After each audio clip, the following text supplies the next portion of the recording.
అలాగే ముఖ్యంగా మానవ సంబంధాలు పూర్తిగా డబ్బు చుట్టూ తిరిగేటువంటిది ఈ సంవత్సరం ఉంటుంది.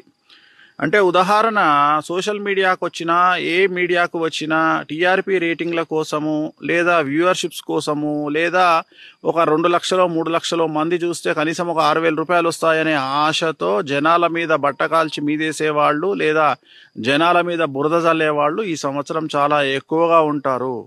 అలాగే ఈ సంవత్సరము మెయిన్ స్ట్రీమ్ మీడియాకు సంబంధించి కానీ, లేదా సోషల్ మీడియాకు సంబంధించి కానీ, యూట్యూబర్స్కు సంబంధించి కానీ చాలామంది వ్యక్తిగతమైన జర్నలిస్టులు అవ్వచ్చు, జర్నలిస్టుల పేరుతో మాట్లాడే విశ్లేషకులు అవ్వచ్చు, అలాగే మెయిన్ స్ట్రీమ్ మీడియాకు సంబంధించిన జర్నలిస్టులు అవ్వచ్చు, లేదా ఆ ఛానల్స్కు సంబంధించిన యజమానులు అవ్వచ్చు, వీళ్ళందరూ జైలు పాలయ్యే, చాలా వరకు జైలు జీవితం గడిపే అవకాశాలు కనిపిస్తూ ఉన్నాయి.